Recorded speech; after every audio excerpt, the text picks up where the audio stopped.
Yeah, it's ladies' night. That would have been a good name for it, too.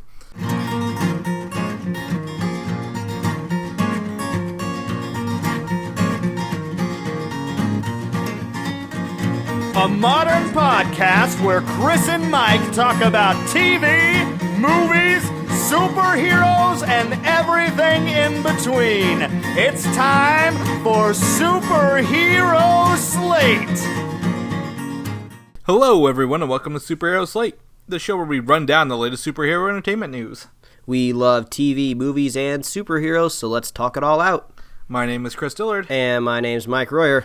And this week we have some mutant movie updates. Ooh, okay. Some cast members joining movies. Okay, that's usually what happens. That happens. Jessica Jones lands in less than a week. Ooh, yeah. And more. Ooh, and more. I love the and more part. The more part is very, very important, yes. Mm-hmm. So, first things first, we're recording this on a Saturday. I kind of want to get that out of the way. We won't release this normal. Just in case you can hear the Saturday in our voice. We're a little more energetic than we are on Sunday, okay? Mm-hmm. Because Mike has a birthday. Aww. So, happy birthday, Mike. I'd sing it for you, but I don't want to. Yeah, well, I think technically that birthday song is out of copyright now. I read an article at some point in time. I don't know if it's coming up soon or if it's like in a year or so, but soon people will be able to sing Happy Birthday without fear of lawsuits. I didn't know that was a thing, actually. So. Oh, you didn't? Yeah. No. But yeah, if we officially premiere the podcast on Mondays, and this Monday the 16th will be indeed my 28th birthday. I'm getting close to 30 and I am an old man now. Well, welcome to 28. Let me tell you what changes. Nothing. Okay. You'll get more AARP cards in the mail. Just to prep you for like 55. Yeah. You're at the halfway point, right? Okay. Yeah, I guess. And that's really about all that changes. Oh, okay. That's good to know. So, yeah. So, are you going to do anything special for it? Well, tomorrow I'm going to be going off to Disneyland. I have plans to ride the Star Tours ride. I'm very excited. I have a feeling the ride is going to be revamped for the new Star Wars movies. I don't believe that has happened yet, but I've only ever been on the ride once, and I've been told when you go on the ride different times, they kind of change the ride and there's a different scenario each time. And if you've never been on the ride before, it's really cool. It's basically kind of like a 3D pod type of experience. You go into this pod that has like maybe 20-ish seats. It's like a 4D experience, isn't it? Yeah, and like the pod like moves around and everything, and there might even be like little misting cannons. I don't really remember, but you put on 3D glasses and there's a screen in front of you. But the cool thing is there's a real physical animatronic C-3PO in the room with you, and he's moving around and talking to you. So you kind of get this whole experience, and it's really fun. I mean, the line's incredibly long and the ride's relatively short, but it's fun. So I'm going to do that tomorrow. But this kind of segues into the whole Star Wars birthday weekend. So, like I've been saying on the show before, me and my wife have been trying to carve out a weekend to rewatch the original Star Wars trilogy. Because she has seen parts of them a long time ago, but she grew up as a children. Yeah, she grew up as a kid, and as children should, they played outside, so she didn't really get a chance to sit down and digest a lot of science fiction like I did as a kid, staying inside, avoiding the sun. So I don't hold it against her. So we're see that was one of like the important questions before I could date anybody. It was like, have you seen Star Wars? Well, yes or no? She has plenty of other nerd cred under her belt, and especially more now since we are married and have been together for like 6 years now. So it's all good. But anyway, we started our original Star Wars trilogy marathon this weekend. So last night we watched the original Star Wars, and I went all out. I went online and I wrote like a whole introduction. Like, it's a couple paragraphs so I could introduce the movie. It was really nice. We dimmed the lights a little bit. We put our phones away so we wouldn't be distracted. I gave her some tidbits and facts to introduce the movie, and it was really cool. So we watched that one last night.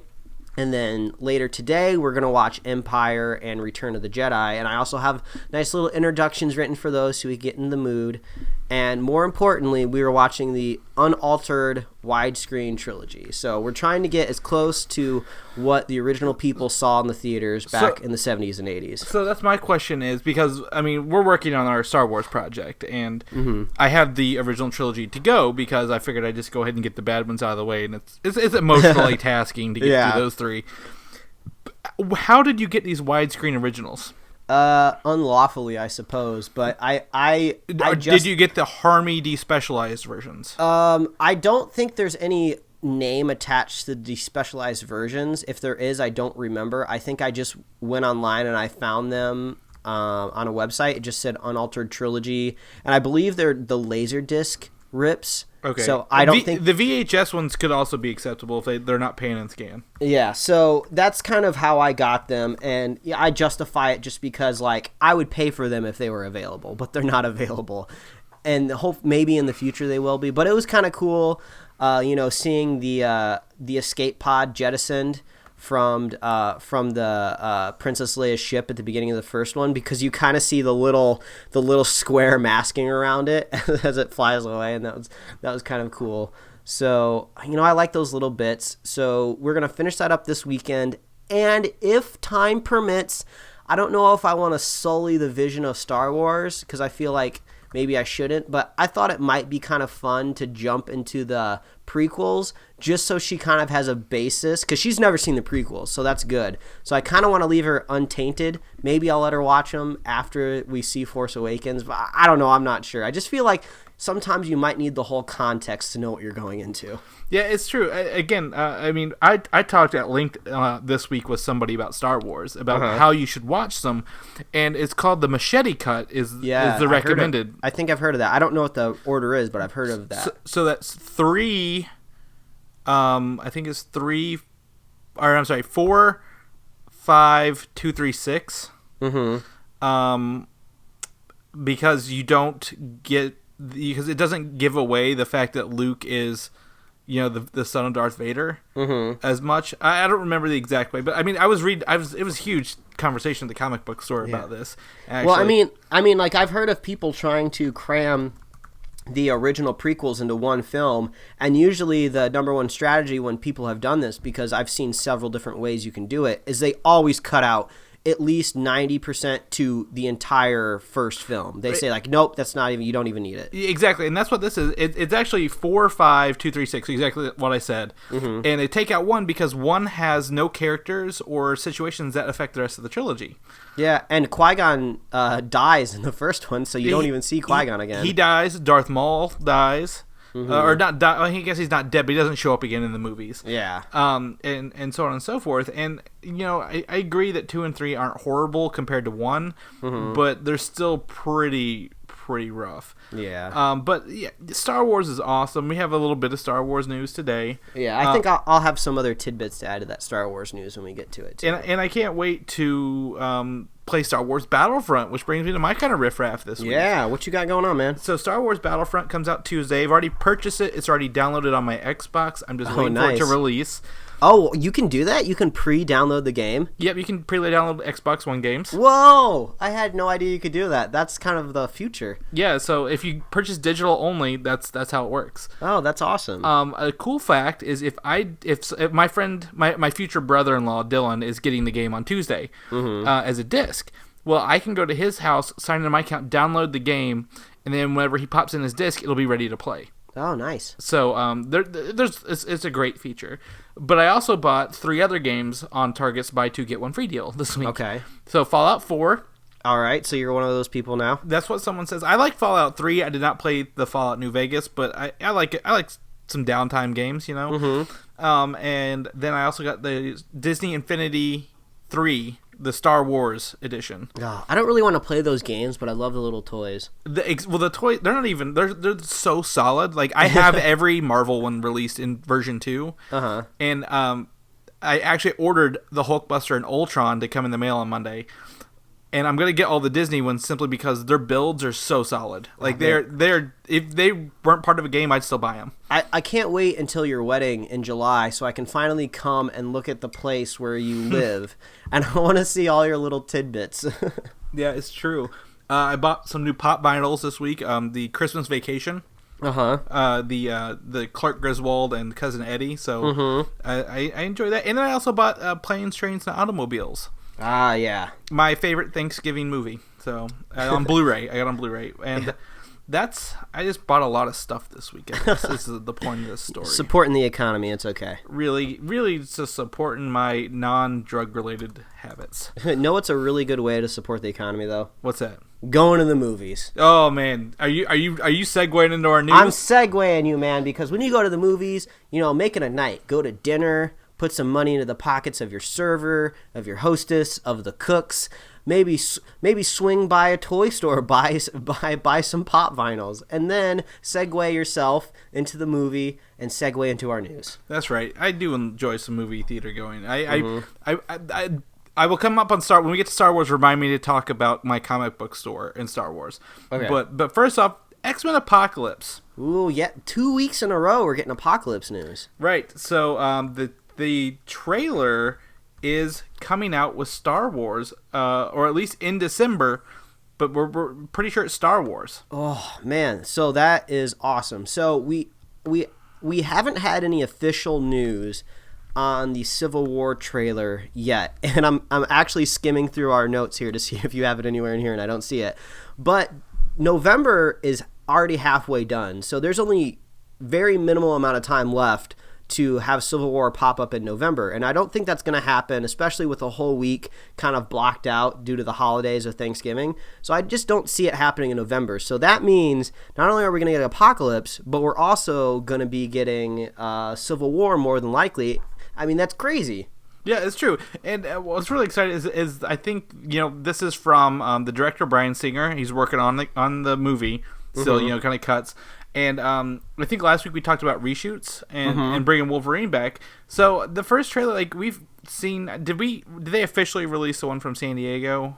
No. Well, the thing is, that's the only trailer. That's the only footage we have. That really hasn't had anything yet. We had that little glimpse of a cell phone, but it was really kind of crappy. But then I just remembered the Suicide Squad and Batman Superman stuff. That news just kind of shadowed Apocalypse. Well, I think Deadpool actually shadowed all those. Yeah, that's true. But we've not seen anything official from Civil War or Apocalypse. And which is kind of crazy because they're both the same month.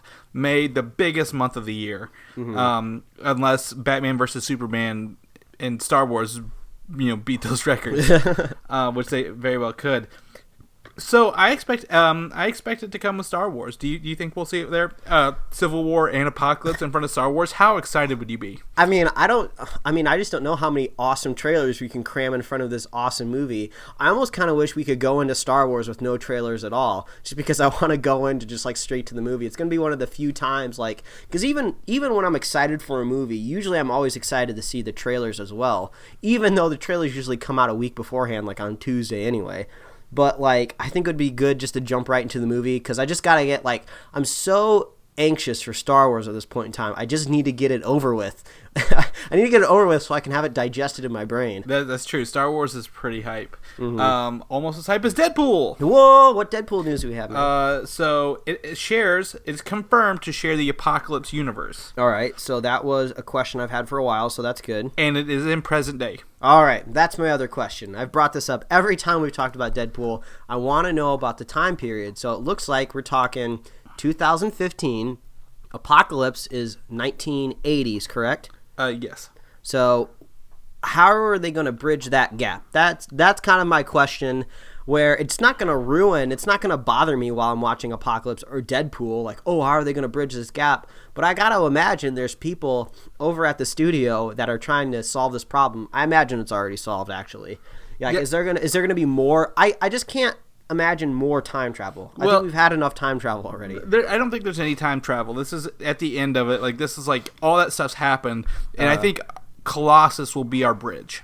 Yeah. It says Colossus is a main mutant. He was in 2 and 3 and what was that other one he was in? Days of Future Past. Mm-hmm. So I think he's gonna be the bridge and kind of maybe fill in some of that backstory that we don't know.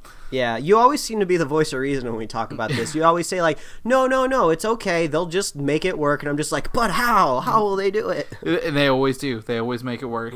Especially because Deadpool's awesome. The reason this is second is because there's a trailer coming out in December for Deadpool. Oh my god. Okay, so December is officially going to be my favorite month this year, and I can safely say that because I got married last year. So my wife can't just say, "Wasn't it the month that you were married?" No, honey, that happened last year. This year, it's all about Star Wars. It's all about these trailers. Heck, it's about all the presents I'm gonna get at Christmas too. I like how Christmas was very low on that list of things that you just. I mean, I don't know how young our listeners get on this show, but I just have to let you know, the older you get, the less you're worried about Christmas, because you start to realize once you have a job, you can start buying the stuff you want anyway, and then it just gets a hassle to pick out presents. It's like I have family members ask me what I want for Christmas. I'm like, I don't know. You don't have to get me anything. Man, that's a conundrum I had all week until I bought Disney Infinity, and I can put all those figures on my Christmas list.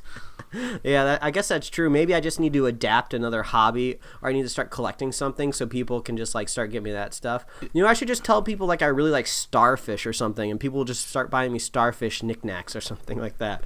That would be awesome, and then you can have your Starfish Wars. Yeah, I guess. Oh, see what I did there? Mm-hmm. All right, let's talk about something. Gambit. But Gambit, okay, so I'm guessing Gambit has nothing to do with the month of December. No, actually, unless it starts production soon. Mm-hmm. Doug Liman is in final talks to direct. All right, well, we're getting closer to having something tangible with Gambit. So Doug Liman, I mean, he's known for The Bourne Identity, Mr. and Mrs. Smith, Edge of Tomorrow, which was pretty awesome. I feel like this is a Peyton Reed and Ant-Man situation. Yeah. Which is, they waited till the last minute to get somebody to take the place of the director who left.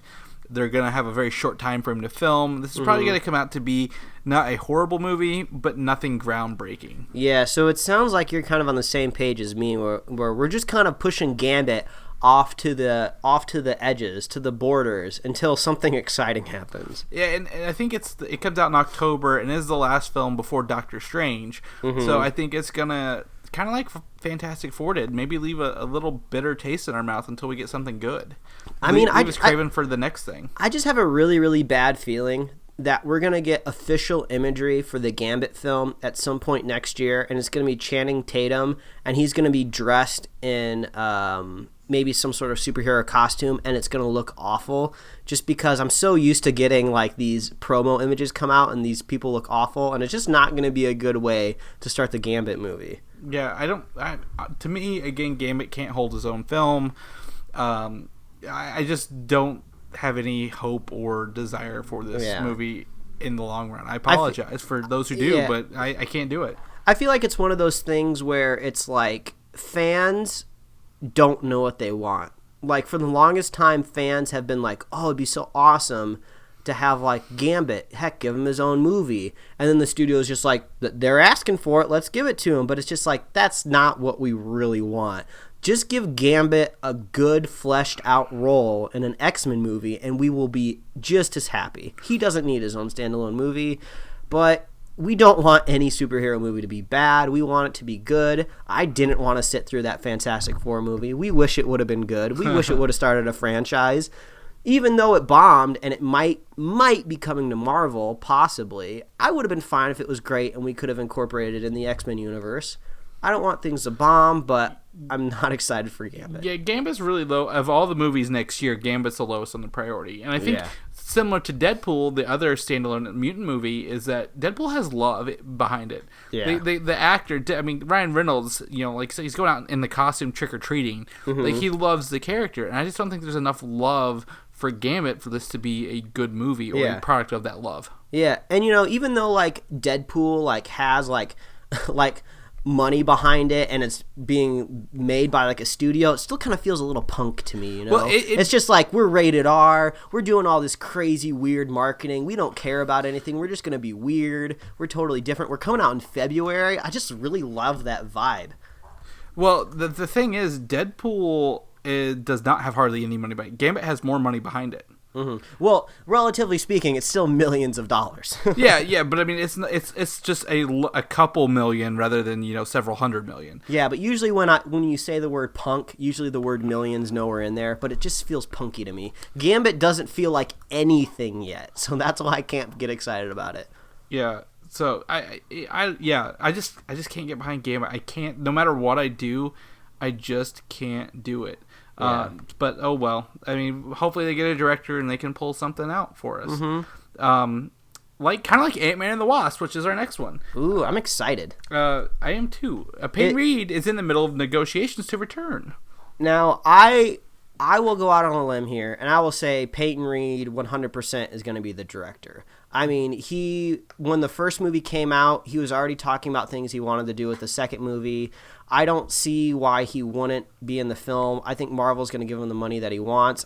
I'm guessing that's what the negotiations are coming down to. I feel like this is going to happen, and I'm more curious about what's going to be actually happening in this movie. Is it officially called Ant-Man and the Wasp right now? Yeah, that was the official title cool. Several weeks ago. The Ant-Man is over $500 million movie. Okay, it has $518 million behind it.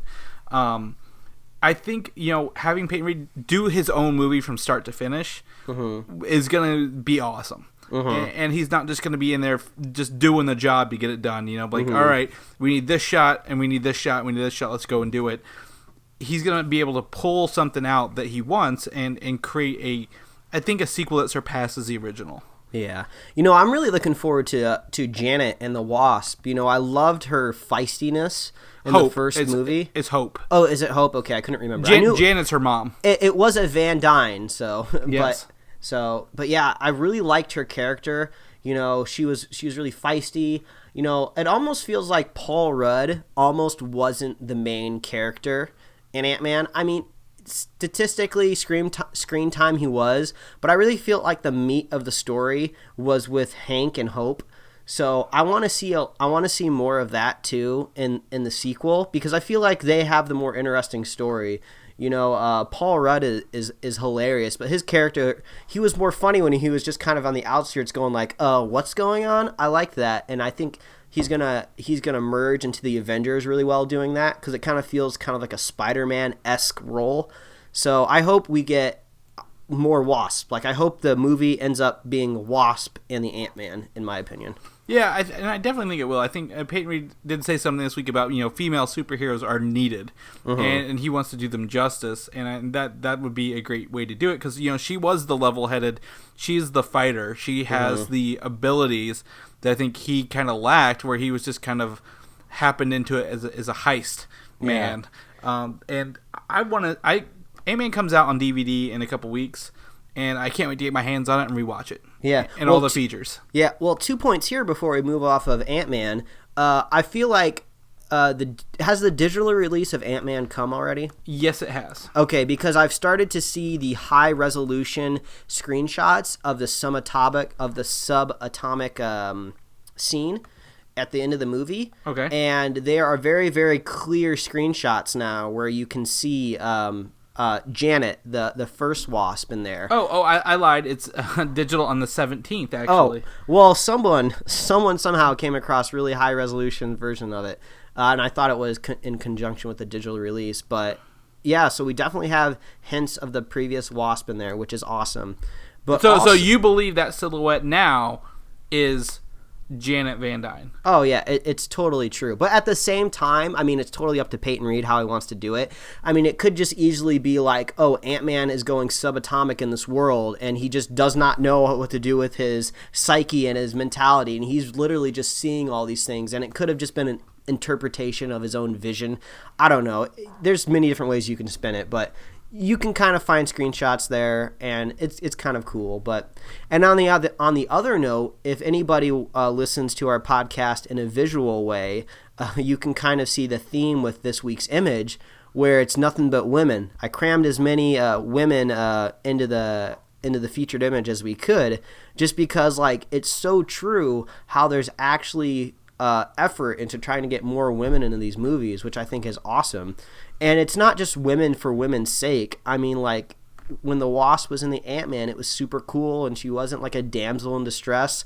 Like, she was super badass, and she was the one teaching Paul Rudd how to fight, and that's really, really cool. So I'm looking forward to the next couple years. I think it's gonna be really good for women kicking ass. Yes, and Peyton Reed should totally get the job. Doctor Strange is a thing. Yes. It's coming out. They're filming it. We saw some pictures last week. 2 people have joined the cast. Amy Landecker, in an unspecified role. She's known from the film Transparent, I believe. I don't know her. Okay. I'm curious if it's the film Transparent, which I don't know what it is, but I am familiar with a TV show on Amazon called Transparent. That may be it. Amazon's Transparent, yes. So never mind. It is a TV show. I thought it was a movie. She's from that. They don't really say what her role is, but that's fine. They've also added Scott Adkins. Okay. Who has been in a Marvel movie before. Okay, what has he been in? X-Men Origins Wolverine. Okay. He was the actual body for the Deadpool at the end of the film. So, that's not the best credits. It's not the best, but, I mean, he did look pretty good. Like, even though they CG'd Ryan Reynolds' face on him, like, he was still pretty buff in that. That's so bizarre. I wonder if he's an actor that's used to kind of being in, like, weird character makeup, so maybe he'll end up being some sort of demon or something. Yeah, I have no idea. I mean, no clue. That would be interesting to see. Maybe he is a screen capture person for the evil. I can't even think of the name. Dormammu, the evil villain. Yeah, that could be cool. He has no role name yet, but he's been cast in filming, and he did come from that. He does have some other good films, like he was in The Bourne Ultimatum. And I didn't see the Expendables 2, but he was in Expendables 2. Did you see those? I kind of gave up after all the Expendable movies just kind of merged together in my brain. I can't determine between the first one or the third one or the middle one. Yeah, but judging quickly by his IMDb Wikipedia page, he has definitely been in a lot of direct-to-video films. But he was also in Mutant X, the short-lived, New Mutants TV series from 2002 that didn't get off the ground. The man gets around, and it seems like he's very familiar with an action set or a superhero set. Yeah. So there's no worry here, even though we don't know who he's going to be yet. So whatever. New people in Doctor Strange. Woo. Yeah. But also Phase 3 movie Thor Ragnarok. Ooh, I'm loving Thor news. I'm getting really excited for this third Thor movie because I feel like I've been a bit of a champion for the Thor movies. I like the first one, I like the second one, and they always seem to be getting shit on, but I think, like, if you look at them relatively to, I guess, some of the other superhero movies out there, they seem less exciting, but I just think they're fun movies. I like the mythical side to them. So they have a bigger world than the other movies do. I feel they're more narrow. Like Captain America and Iron Man are very narrow in their focus. Whereas Thor's like, we have 9 realms, so let's go do that. Exactly. But the big rumor is a major villainess is to join the film. Ooh, that's good. Marvel has a villain problem, so if they can find a way to mix it up by giving us a female villain, I think that's great. Yes, and the 2 rumors that come to mind are, first off, the first one off my head was Enchantress. She is her sister, Amora, showed up in Agents of S.H.I.E.L.D. Season 2? Yeah, that was the episode where they also brought Sif in for the first time, right? Yeah, so maybe that was Season 1, but yeah, definitely Sif was in it, and she was in, I think, 2 episodes, and sister to the Enchantress, who was sent there by Loki, of course. So Enchantress could be a big part of it, or, I didn't think about this until later, Hela, the Queen of Hell, could be the villainess, simply because that's Ragnarok deals with the death of everything, and the Queen of Hell would be a big part of that. Yeah, and we had a little bit of that in Age of Ultron when Thor went into that weird cave pond where they talked about everyone being dead. So yeah, I could see it going both ways. I don't know if Hela would ever be like a main villainess necessarily. She kind of always seems like a side character in most of the stories I've seen her in. She's never really seemed to be the main antagonist, but I think it would be cool to see her just because I feel like bringing in the whole dead realm of Thor is a really, really good idea. Because it seems like every couple years Thor dies, goes there, and then escapes. I don't know, just what it seems like to me.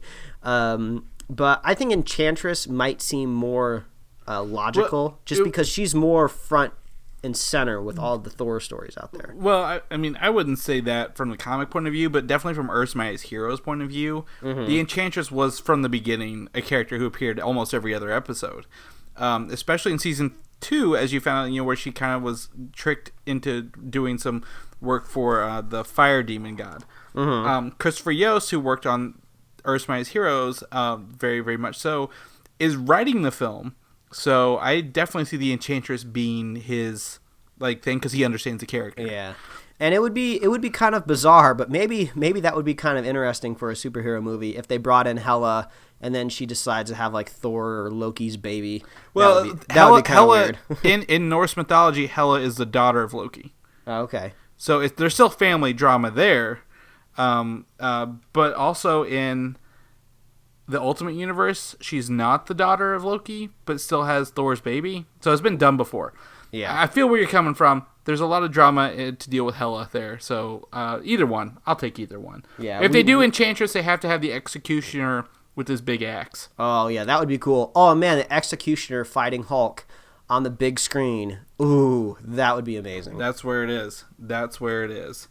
You know where else we are? Where else are we, man? Jessica Jones, another female superhero. Ooh, yeah. So we are less than a week away. I am avoiding all the news at all costs. But they did give us a final trailer this week. It was a great trailer. Kind of short, but it delivered on two fronts. It kind of gave us that, Jessica Jones, Luke Cage kind of chemistry up front in the first half of this trailer. And then how menacing and scary Kilgrave / the Purple Man is. And then gives us a bunch of action shots afterwards. The first episode is getting rave reviews online. Oh, that's good. Rave reviews. People are loving this. And they gave us the last poster for the show as well this week. And they also confirmed Stan Lee makes a cameo in the show. Oh, yeah. They also reveal where the cameo is. I did not click on that link because self-control. Yeah, I believe I saw that link too, and I was like, nah, I don't need to see this.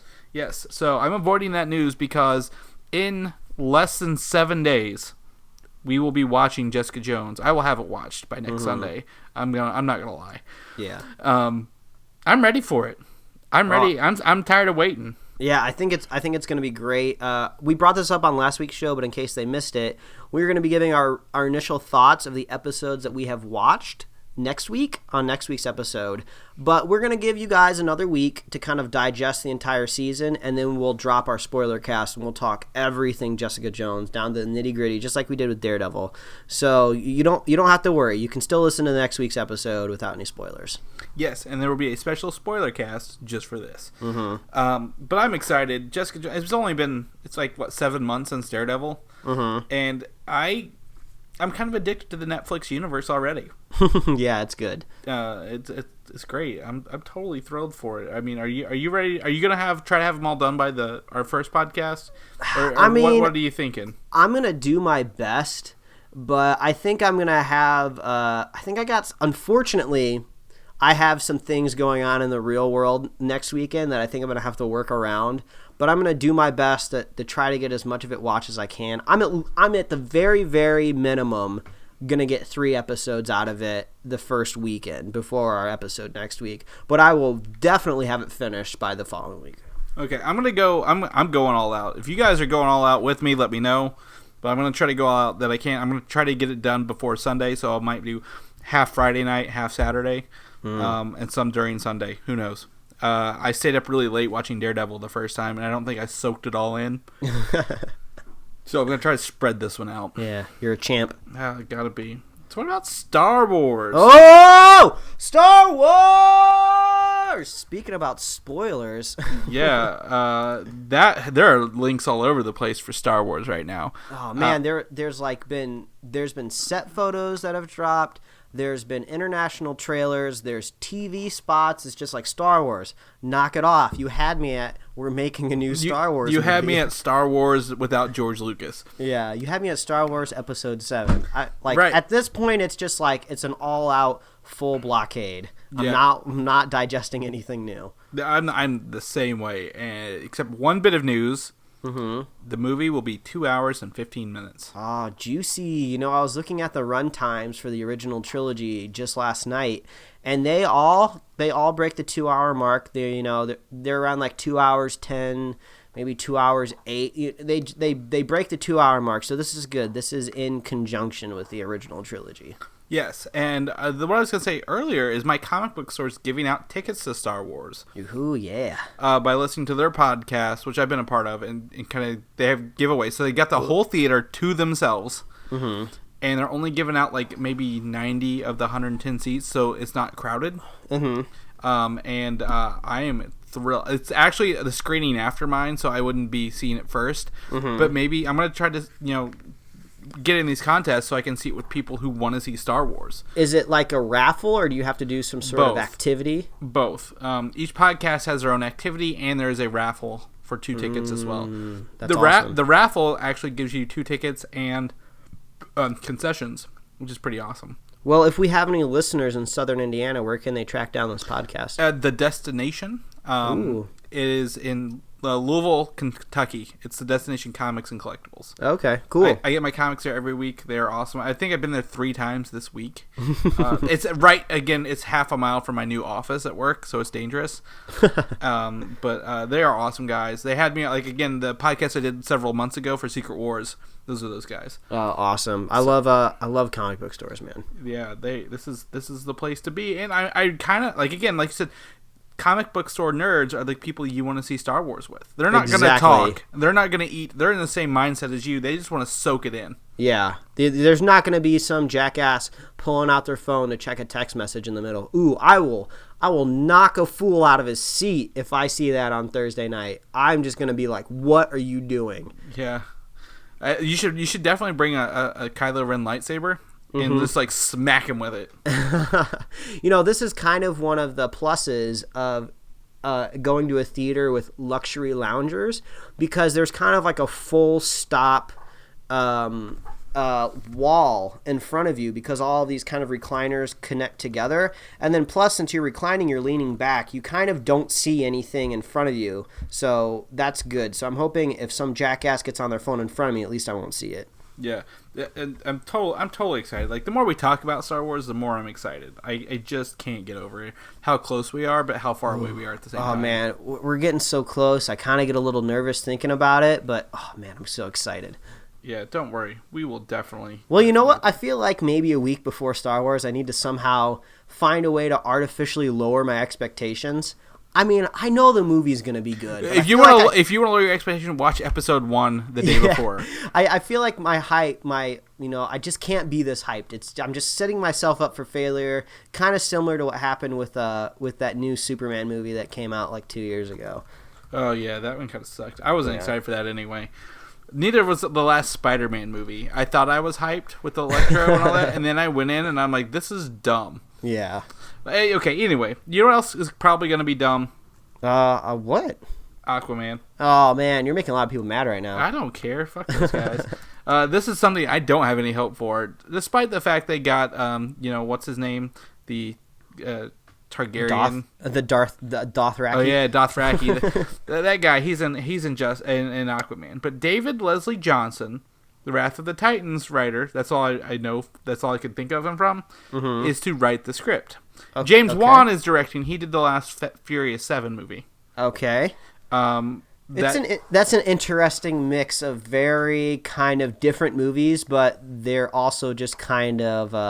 Wrath of the Titans feels like a kind of an Aquaman mythology kind of movie. But at the same time, I'm like, no one really liked Wrath of the Titans. Well, I guess both of these movies, Furious movies and the Wrath of the Titan movie, we're definitely going to have action in the movie. They seem action-packed, so that gives me hope.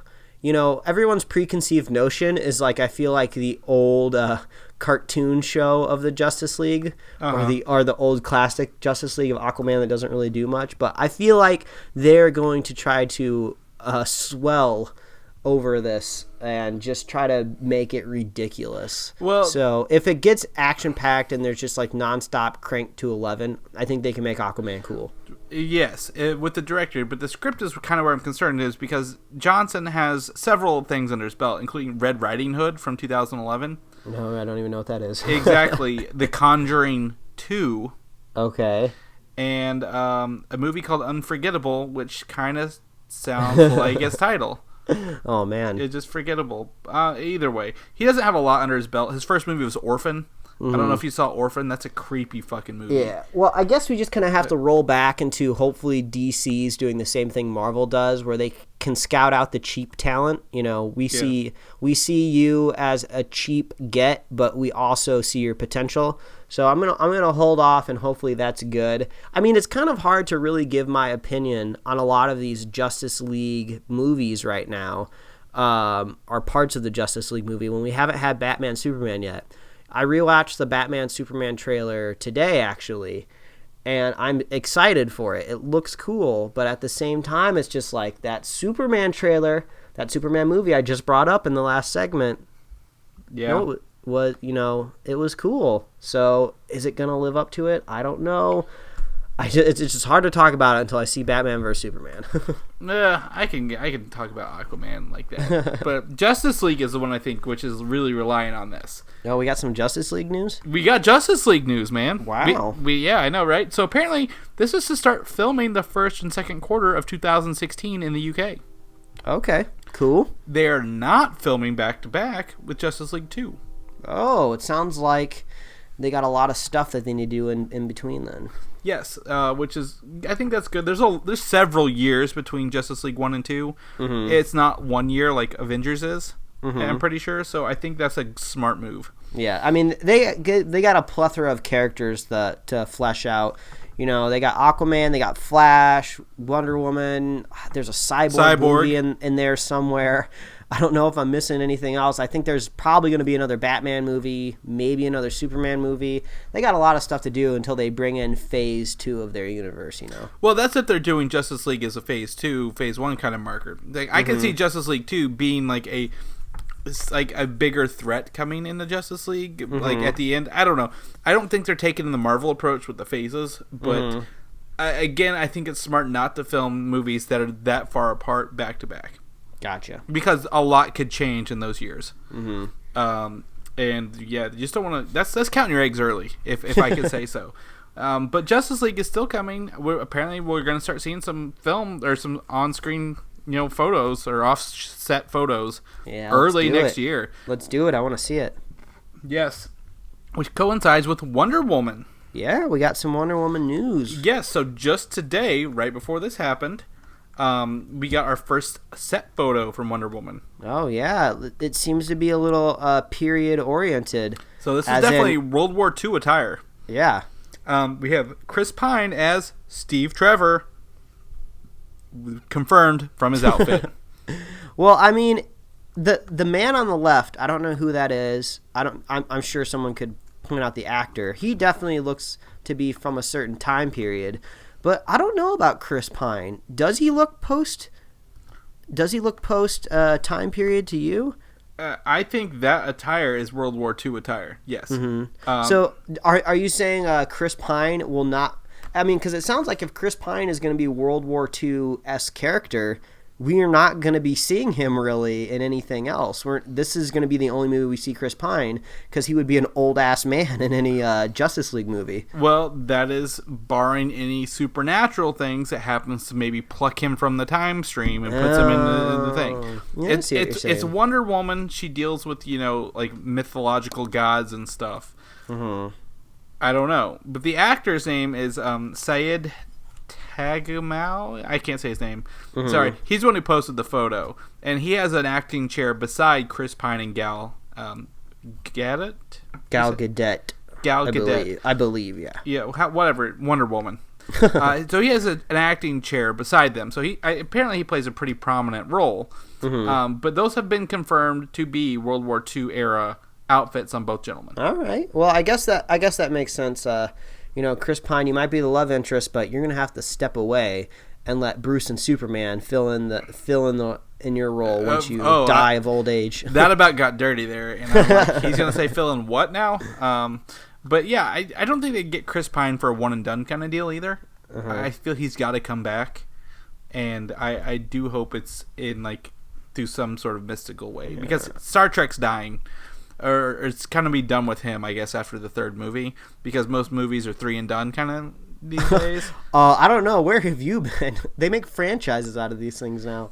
Well, they do, but they usually, like, by the fourth movie, get somebody else to lead it. Yeah, I suppose. Either way, if we're speaking specifically to this image, Chris Pine looks like a badass. He's in some sort of, like, Gore-Tex camo jacket with a vest and a turtleneck and boots. He's got lots of fabric on him, but he looks like he's ready to do some brawling. It looks like he's about to fly a biplane, to be honest. He's missing some goggles. And he looks a little rough, like maybe he has been in a fight recently. Mm-hmm. Like dirty, or maybe he crashed his biplane. You don't know. He looks scrappy. You don't know. But yeah, he looks good. I think he'll be a good addition to this role for this movie. They need a big charismatic actor to kind of pull it, I guess, and I think he could totally do it. Mm-hmm. But that's about it. Oh, Wonder Woman starts filming, I guess, at the end of November in Italy. Okay, cool. And is also to film in the UK afterwards, which probably will Justice League. As soon as Wonder Woman's done, Justice League will pick up immediately. Yeah. So Mrs. Gadot will be filming a lot of DC stuff back to back. Yeah, well, that Italy location is going to be good if they're focusing on World War II. So that'll make it a little bit more authentic. So that's cool. I like that. Yes, totally ready for some of that. Wonder Woman, if you will. Suicide Squad.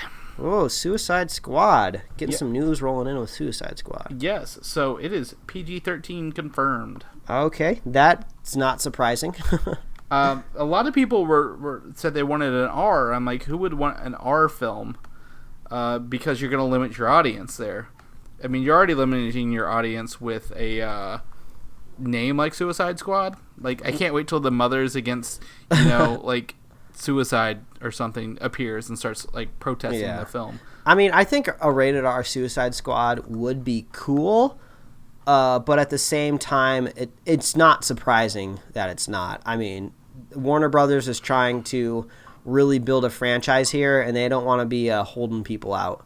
Yeah, they're definitely hoping to use these for a bigger thing. And the people they got in there, like Will Smith, he raps happy, okay?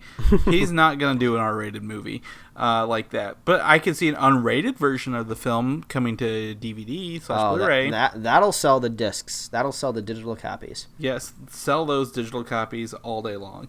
Other than that, Suicide Squad, again, is kind of like one of those things I'm a little wary about. Not as wary as Gambit. But I don't know. Maybe I like it. I can't decide on Suicide Squad. How do you feel? I don't know. I feel like I need another trailer, honestly. And I'll put one more trailer in the docket in my brain, and I'll form an opinion. But honestly, it's such a different movie. A movie full of villains. It's interesting, and the photos that have been coming out are really weird. So I don't know. It's just weird to form an opinion on it. But I kind of like it. Okay, yeah. See, I would give it 2 more trailers simply because that first one wasn't supposed to be released. Since someone leaked it, and they were like, "All right, guess we'll give them the good version." But yeah, it's one of those weird things.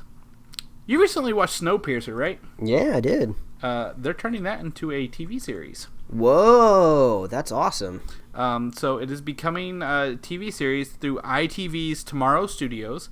Okay. I guess the graphic novel is like, what, from the 80s or 90s? Oh, I didn't even know it was based on a graphic novel. Yeah, it's a graphic novel. I think it's a French one. I can't think of... I think it's French because Les Transparassinigi is French, yeah. And it came out in 82. So it's kind of old. It's been around for a while. Well, I can't put my finger on the name of the guy that created the Snowpiercer film, but that guy is doing is doing pretty well. I believe he has a development deal with Netflix now to create another movie. So this guy has some talent behind him. So if maybe he's going to end up somehow being involved with the Snowpiercer TV series. The director is Bong Joon-ho, and he did that movie in 2013. Actually, it took a year to get to America, but I think they're just going to redo the whole thing about the Snowpiercer, but do it episodically rather than as a movie, because they got through a lot of those train cars really quick. Yeah, I mean, it would be cool to get a little bit more detail on those train cars, but at the same time, when I hear Snowpiercer TV series, I hope it ends up being really broad. You know, it would be really, really cool if they, I don't know exactly, like I said, I didn't even know a comic book existed, so I don't know how much license they're going to take creatively, but it would be cool if maybe there was other things on the planet that are also helping people survive. So maybe specifically here there's a train, but maybe there's like some sort of crazy like hot air dirigible or something like blimp out there that also has people on it. And then maybe there's like these other type of like transport vehicles, and maybe they meet at some point in time around the year. It'd be cool to kind of flesh out the universe a little bit more. Well, that's funny you mentioned that, because the first thing, the train, whatever it's called, was, I can't say in French, was later retitled The Escape. When it was followed by 2 more series called The Explorers and The Crossing. Okay. And those were by different artists, and those were almost 20 years later. In The Explorers, there is a second train. Oh, cool. And they fear a collision because they lost contact with the Snowpiercer. Oh, so that would be cool. Yeah. I love the idea of expanding on it. Like, I love the kind of post-apocalyptic world that they built in the movie, but I would love it if there was kind of like more civilization out there in nooks and crannies, like just trying to survive ingeniously. And I think that's like the coolest part of the movie, is like this very creative, ingenious way of surviving with technology. I like that. Yeah, and then there's also like in the Explorers, like one of the guys has to take an airplane to do some stuff. That's cool. So there are other vehicles out there, and I think they could definitely build on this post-apocalyptic universe, which I found to be definitely creepy, but mysterious at the same time. Yeah, there's definitely ways to go in this show, and I'm excited for it. I'll watch this. Yeah, this is one of those things I hope they put on AMC or something where there's no restrictions, because I think it deserves that harder rating. To be honest, because of all the creepiness in it. Yeah. On that train. And you could, again, I recommend watching Snowpiercer. Mike recommends watching Snowpiercer. Oh, yeah, most definitely. Watch it on Netflix.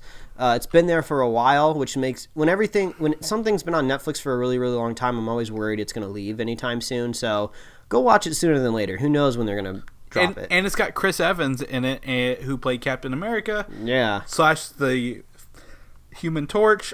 And Jamie Bell, who played the Thing in the new Fantastic Four. Yeah. It's overall awesome. You'll have a great time. Oh, and John Hurt. I like John Hurt. Yeah, he's cool. Yeah, he's done some things, which actually brings me to my next topic, Alien. Okay. Because he was an alien. I don't know if you knew that. He was in the first Alien. Oh. He had the chest burster. The thing burst out of his chest. Yeah, I guess he was. So technically, this is Prometheus 2.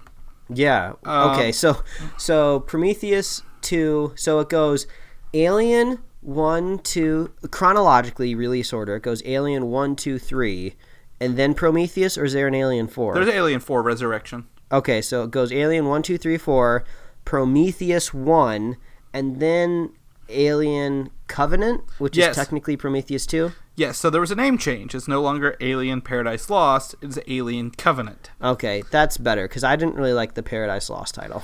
It sounded more like a video game. I think we said that before. Yeah. So, and then plus we're really used with the title Covenant anyway with Halo, so... It's true. Well, I'm just going to stick with Prometheus 2, because fuck those bitches. They will have another film after it. There will be a Prometheus 3. Okay, that's confirmed by... the guy who does the movies. I can't remember his name. But is it called Prometheus 3, or is it going to be called like Alien? There's no title. Surprise Party. Viva Pinata, Alien Prometheus 3. It really makes me think Electric Boogaloo.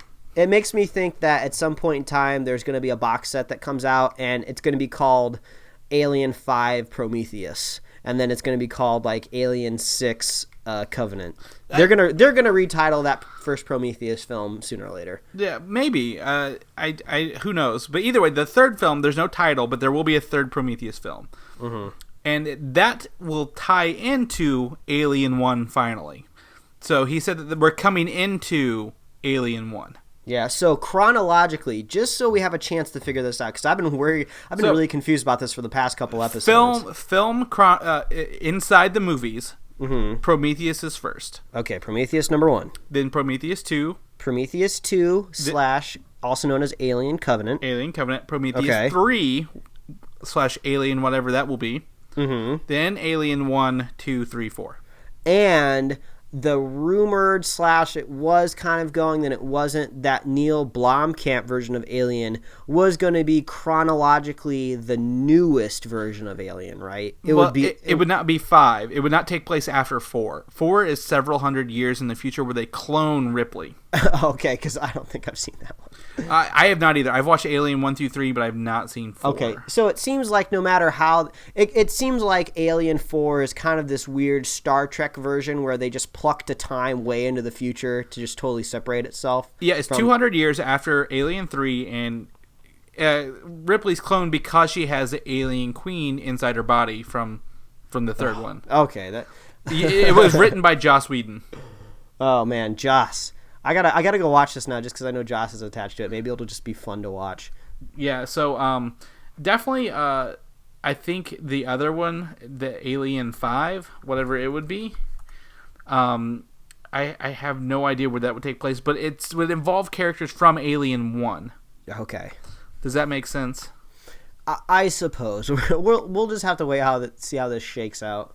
Yeah, so I mean, the thing is, like, they weren't supposed to go back and do any of this. The whole idea comes from Neil Blomkamp kind of being like having a passion for it and doing like some concept art and some ideas where like this Alien 5 would take place, involving characters like Bill Paxton from the first one. Or I guess second one, I don't remember. Either way, it gets really tricky. There are a lot of Alien films, but it goes Prometheus, then the Alien movies. All right, I think I got it now. And Alien versus Predator all take place before any of these ever happen. Oh, so it's pre-Prometheus would be Alien versus Predator. Well, yes, because those take place in the current time frame. Okay. And Prometheus is in the future when they go long-term into space. Oh, man. I'm sure there's a timeline out there somewhere. We need to get someone to cut these down into an order we can watch them in one straight go in order of how they exist in their timelines. Yeah, Ridley Scott, what are you doing to me, man? He technically only did Prometheus and Alien 1. He started the whole thing. He's to blame. Okay, fine. We'll blame him. He has a name. We know his name. Yeah. Oh, well. And lastly is a bit of a fun news. We're going to end on a fun note today. Okay. Finding Dory, the sequel to Finding Nemo, had its first trailer. Somehow we're gonna whip this into a superhero podcast somehow, just because we love Finding Nemo. I think. I wouldn't say I love Finding Nemo. However, Pixar does great things. We talk about movies, whether they be superhero or not sometimes. But if we're gonna get to Incredibles 4, we have to give them money from other movies. Yeah, I guess. Or Incredibles 2, not 4, but yeah. Yeah, so I guess if we ever bring up a Pixar movie, we can just tangentially relate it to Incredibles at some point in time. Yes, so this is Dory gets her memory back, I think, or starts to remember things, and she's not known for remembering things, and decides to go find her parents. Yeah. Well, I watched after I saw this little teaser trailer, I watched a master cut of all of the Pixar teaser trailers that have ever existed. It's really, really cool because usually teaser trailers back in the day, now it's a totally different ballgame with teaser trailers, but back in the day, even just like 5-6 years ago, teaser trailers were literally teaser trailers. Like once the first official trailer came out, no one ever blinked an eye at the teaser trailers. They were done and gone, and usually they were created specifically for that intention, and the footage you saw was never even in the movie. So it was kind of cool going back and watching all these teaser trailers, and some of them had different vibes to them, but the Finding Nemo teaser trailer was kind of similar to the Finding Dory teaser trailer, And I guess I'll just go out and say it, like, this teaser trailer kind of feels weird. It's not really exciting and thrilling. It's just kind of like you just get a little bit more of the fish that you used to see and you fell in love with. So it's not exactly getting you like super hype. I mean, but it's just like, okay, cool, they're making another Finding Nemo movie. Well, I think the thing is, Ellen is what sold the Dory character. Yeah, she's a mega star now. I mean, she was already popular when Finding Nemo came out, but now she's just like she has armies at her fingertips. Yeah, and I think voice acting in Pixar films has always been perfect. I feel like very, very perfect, and I just applaud them for that. And hopefully, maybe one day, we will start getting maybe some side character, like superhero, like we talked about Vixen last week. Okay, why can't Marvel do an animated series that exists in their cinematic universe about characters they're never going to put on film? Yeah, that would be cool. Vixen does that with Arrow and the Flash. I mean, I want Pixar to, like, they want keep doing their thing, but if they grab some of that talent and start making Marvel movies, hell, more power to them. The recent Marvel, like, CG movies like that have sucked ass, to be frank about it, because, like, I think it's like Iron Man and Captain America heroes unite, Iron Man and Hulk heroes unite. But you do have to consider Big Hero 6, which was good. It wasn't amazing. The story seemed a little bit by the books, but I would love to see that universe fleshed out. Yeah, so I mean, they've done some good, like, that was a good one, but like there are other, like, within, like, the universe and like DC's cinematic animated universe or whatever are good. I don't know. The long story short is, give me some Marvel animated films about characters you're never going to put in this regular movies, because fuck it, why not? I don't know. That's my news for the week. That's it. You got anything you want to add? No, this was an awesome week. It's always fun coming to this table that I have folded up in my closet to get some decent audio quality. I love getting down, talking about superhero stuff. You know, if our audience out there wants to hear you talk about superhero stuff, you know, off the podcast, more off the cuff, where can they find you? Well, you can find me on Twitter at Valdan, Valdan, or you can head to Comic UI, which we have moved hosting providers. Ooh. And that means this new version I've been hyping up for like a month and a half is finally coming, because our hosting provider is being officially switched as we speak. Ooh, good. Good. I'm really excited about that. We're thrilled. We're going to have a Jessica Jones review over there. Nice. Spoiler-filled Jessica Jones review, probably, if I know me. But what about you, Mike? I mean, you've been doing some drawing, right? You're still doing the 365 days faces? Yeah. If they want to follow my work, they can follow me at Mike Royer Design on Twitter or Instagram. Yes, I'm coming close to finishing my New Year's resolution of drawing 365 faces. Originally, it was going to be one every single day, but things got busy in the summertime. I wanted to go do things away from the Instagram app in my sketchbook. So I'm not too far behind. There's about 48 days, I think, left in the year when we're recording this now. I got about 100 to do, so I got to do about 2 a day. I'm going to try to do 3. But yeah, you can always read my webcomics at pickledcomics.com. I'm going to try to get a new one up here this coming week. So yeah, that's where you can check out all my stuff. That's awesome. I'm really excited. I know you're talking about buying some new technology to kind of advance this kind of thing, I guess. I'm ready. I'm excited to see what you can bring to the table with those. Oh, I'm excited. Drawing's fun. The best thing about drawing is the more you do it, the better you get. You can't get bad at drawing if you keep drawing. That's right. So I'm thrilled to see that. You know, I want to talk about this real quick before you go into where we always can visit us. Google Play is adding podcasts to the Google Play Music app. That's true.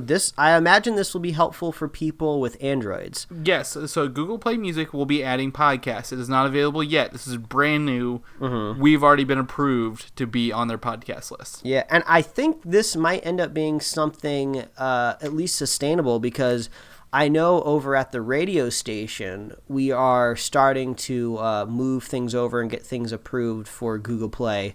But I mean, it's kind of a no-brainer. If a new big service out there like Google is going to start hosting podcasts, there's no reason not to mirror it all over there. Yes, so I just want to get that out there. We were one of the first podcasts thrown in.